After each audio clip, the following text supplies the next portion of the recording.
नीतीश राहुल 2024 का turning point है क्या? आई लव यू से बात आगे बढ़ गई है क्या? इस मिलन को ऐतिहासिक बनाने के पीछे क्या सियासी राज है? और सबसे बड़ा सवाल कि इस मिलन से गुजरात लॉबी इतना बेचैन क्यों है? इस पर बिहार से लेकर दिल्ली ही नहीं, यूपी में भी मंथन शुरू हो चुका है। पॉलिटिकल एक्सपर्ट इसे अपने अपने चश्मे से देख रहे हैं और महागठबंधन नेताओं की चाल को भांपने की कोशिश कर रहे हैं। सबसे बड़ी बात कि नीतीश कुमार को जो टास्क मिला है उस पर वे अमल करना भी शुरू कर दिए हैं। दिल्ली के मुख्यमंत्री अरविंद केजरीवाल से कल देर शाम उनकी मुलाकात हुई और इसे भी इसी कड़ी में देखा जा रहा है। दरअसल नीतीश कुमार और राहुल गांधी का मिलन कल से ही टॉक ऑफ द पॉलिटिक्स बना हुआ है। इस घड़ी का इंतजार नीतीश कुमार से लेकर जेडीयू और आरजेडी महकमे को महीनों से था। इसे लेकर नीतीश कुमार ने कई दफे कांग्रेस के दिग्गज नेताओं को सुनाया भी था। आपको याद होगा, पटना में आयोजित वाम दलों के अधिवेशन से लेकर सीमांचल में आयोजित महागठबंधन की रैली में नीतीश कुमार ने कांग्रेस के वरीय नेता सलमान खुर्शीद से लेकर बिहार प्रभारी अजय कपूर तक को सुनाया था। वाम दलों के अधिवेशन में तो नीतीश कुमार ने यहां तक कह दिया था कि हम लोग तो आप लोगों का ही इंतजार कर रहे हैं। दरअसल वाम दलों के अधिवेशन में कांग्रेस की ओर से पूर्व केंद्रीय मंत्री सलमान खुर्शीद ने शिरकत किया था। तब नीतीश कुमार ने उन्हें सुनाते हुए कहा था कि आप लोग को भी सोचने की जरूरत है, यदि नहीं सोचिएगा तो फिर हमें मत कहिएगा। उन्होंने कहा कि यदि लोकसभा चुनाव में हम लोग मिलकर लड़े तो मैं दावे के साथ कहता हूं कि बीजेपी 100 सीटों से नीचे चली जाएगी, लेकिन हम आप लोगों का ही इंतजार कर रहे हैं। और अच्छा है कि आप इस कार्यक्रम में हैं और आपके माध्यम से आपके केंद्रीय नेतृत्व से भी अनुरोध करते हैं कि वे जल्द से जल्द फैसला लें। इस पर सलमान खुर्शीद ने अपने अंदाज में कहा था, बिहार में नीतीश कुमार ने एनडीए से अलग होने का जो निर्णय लिया है उसकी सब जगह प्रशंसा हो रही है और आप लोग जो चाहते हैं वही हम लोग भी चाहते हैं। लेकिन तेजस्वी जी जानते हैं कि प्यार में कभी कभी समस्याएं आ जाती हैं कि आखिर आई लव यू पहले कौन बोलेगा। उनका इतना कहना और इसके बाद पूरा हॉल तालियों की गड़गड़ाहट से गूंज उठता है। हालांकि सलमान खुर्शीद ने यह भी कहा था कि मैं एक वकील भी हूं और मुझे आपकी वकालत भी करनी चाहिए। और कल दिल्ली में सलमान खुर्शीद की वकालत का रिजल्ट भी देखने को मिला। लगभग 8 महीने के बाद नीतीश कुमार और राहुल गांधी का मिलन हुआ। इस मिलन के गवाह तेजस्वी यादव, मल्लिकार्जुन खड़गे से लेकर नीतीश कुमार के दाहिने हाथ कहे जाने वाले ललन सिंह और संजय झा भी बने। इतना ही नहीं, सलमान खुर्शीद ने कितनी मजबूती से वकालत की इसका अंदाजा इसी बात से लगा सकते हैं कि इसे लेकर राहुल गांधी काफी एक्साइटेड थे और उन्होंने इस मिलन को ऐतिहासिक मिलन बताया। साथ ही जब फोटो सेशन की बारी आई तो राहुल गांधी ने तेजस्वी यादव को 2 बार हाथ पकड़कर कैमरे के सामने लाया। इतना ही नहीं, मल्लिकार्जुन ने तो सबसे आगे नीतीश कुमार को किया। ये फोटो भी काफी वायरल हो रहे हैं। लेकिन आइए सबसे पहले आपको सुनाते हैं कि राहुल गांधी ने इस मिलन को लेकर मीडिया के सामने क्या कहा। खड़गे जी ने कहा, नीतीश जी ने कहा कि ऑपोजिशन को एक करने में एक बहुत ऐतिहासिक कदम लिया गया है। आपने सवाल पूछा कितने ऑपोजिशन पार्टीज को इकट्ठा करना है।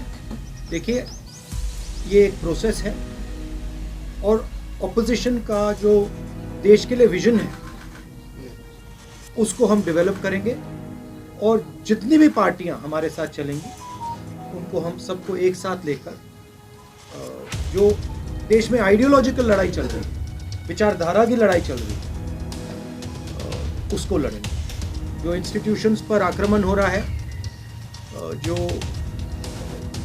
देश पर आक्रमण हो रहा है, उसके खिलाफ हम सब एक साथ मिलकर खड़े होंगे। और एक तो आपने सुना कि राहुल गांधी किस तरह नीतीश कुमार के साथ हुई मुलाकात को ऐतिहासिक मिलन बता रहे थे और जिस तरह तमाम नेताओं के फोटो सेशन हो रहे थे उस समय उन नेताओं के चेहरे पर मुस्कुराहट बता रही थी कि नीतीश कुमार की दिल्ली यात्रा इस बार सार्थक हो रही है। इतना ही नहीं, सलमान खुर्शीद से जब मीडिया ने उनसे पटना वाले बयान की याद दिलाते हुए पूछा कि आप लोगों में सबसे पहले आई लव यू कौन बोला, कहा जाता है कि इस सवाल पर सलमान खुर्शीद ने कहा कि अब बात आई लव यू से आगे बढ़ गई है। इधर पॉलिटिकल एक्सपर्ट की माने तो राहुल गांधी और नीतीश कुमार के मिलन को पॉलिटिकल एक्सपर्ट विपक्षी एकता के लिए अच्छा संकेत मान रहे हैं। राहुल गांधी के बयान के साथ ही उनका बॉडी लैंग्वेज भी बता रहा था कि उन्हें भी प्रधानमंत्री बनने की कोई जल्दीबाजी नहीं है। वे भी चाहते हैं कि यदि नरेंद्र मोदी को सत्ता से हटाने के लिए बैक गियर लगाना पड़े तो कोई हर्ज नहीं है। वे इसके लिए तैयार हैं और फोटो सेशन के दौरान नीतीश कुमार और तेजस्वी यादव को आगे लाने को भी पॉलिटिकल एक्सपर्ट इसी चश्मे से देख रहे हैं। कहा तो यह भी जा रहा है कि नीतीश कुमार को यूपीए के कन्वीनर की कमान देने पर करीब मुहर लग गई है और इसी माह एक बार फिर इन लोगों की बैठक होने वाली है। संभव है उस बैठक में नीतीश कुमार के नाम पर अधिकृत रूप से मुहर लग जाए। पॉलिटिकल एक्सपर्ट यह भी मानते हैं कि राहुल गांधी के साथ हुई इस बैठक में नीतीश कुमार को सभी अन्य दलों के साथ लाने का जिम्मा सौंपा गया है। नीतीश कुमार और कांग्रेस अध्यक्ष मल्लिकार्जुन खड़गे विपक्षी दलों से बात करेंगे। इसके बाद अप्रैल के अंत में विपक्षी दलों की एक बड़ी बैठक होगी।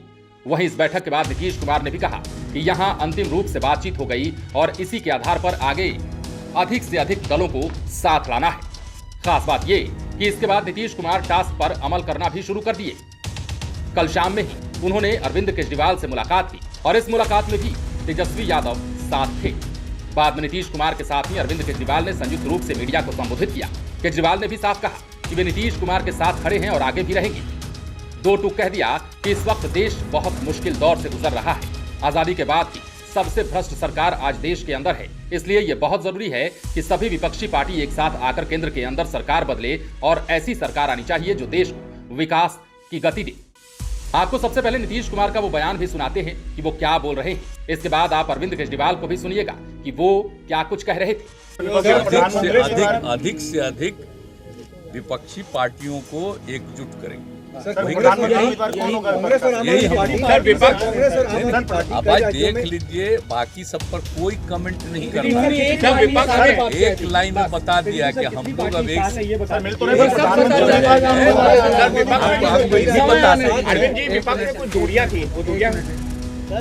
इस वक्त देश बहुत मुश्किल दौर से गुजर रहा है और जैसे मैंने कई बार बोला है कि शायद आज़ादी के बाद की सबसे भ्रष्ट सरकार आज देश के अंदर है और एक आम आदमी के लिए अपने घर का खर्चा चलाना मुश्किल हो रहा है। इसलिए बहुत ज़रूरी है कि सभी विपक्ष और सारा देश एक साथ आके इकट्ठा होके और केंद्र के अंदर सरकार बदले और ऐसी सरकार आनी चाहिए जो कि इस देश को विकास दे सके और इस देश के लोगों को उनकी समस्याओं से मुक्ति दे सके। नीतीश जी ने पहल की है और सबको इकट्ठा कर रहे हैं, लोगों को इकट्ठा कर रहे हैं, विपक्ष को इकट्ठा कर रहे हैं, दलों को इकट्ठा कर रहे हैं और बहुत अच्छा वो कर रहे हैं। हम पूरी तरह से इनके साथ हैं और जिस तरह से ये सबको जोड़ रहे हैं हम उनके साथ हैं। नीतीश जी में पीएम की क्वालिटी है, सब एकदम पूरा कर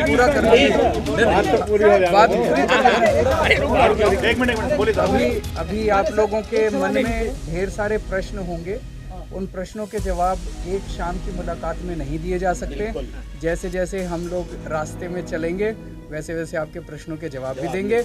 आज सारे प्रश्नों के जवाब आपको तो आपने दोनों नेताओं को एक साथ सुना कि वे मीडिया को क्या जवाब दे रहे थे और उन्होंने ये भी कहा कि हर सवाल का जवाब अभी हम नहीं दे सकते। बहरहाल इसके साथ ही ये सवाल उठने लगा है कि क्या नीतीश कुमार अपने टास्क में सफल होंगे। आखिर कितने विपक्षी दल साथ आ पाएंगे। इसमें अरविंद केजरीवाल, ममता बनर्जी, हेमंत सोरेन, उद्धव ठाकरे, अखिलेश यादव आदि नेताओं के नाम शामिल हैं। लेकिन बड़ा सवाल यही है कि क्या नीतीश कुमार इन नेताओं को मना पाएंगे। लेकिन पॉलिटिकल एक्सपर्ट ये भी कह रहे हैं कि आने वाले दिनों में पता चलेगा कि नीतीश कुमार क्या करते हैं और कितना करते हैं। लेकिन ये भी सच है कि राहुल गांधी की दरियादिली शुभ संकेत है और ये 2024 का टर्निंग पॉइंट हो सकता है। लाइव सिटीज के लिए पटना से राजेश ठाकुर की स्पेशल रिपोर्ट।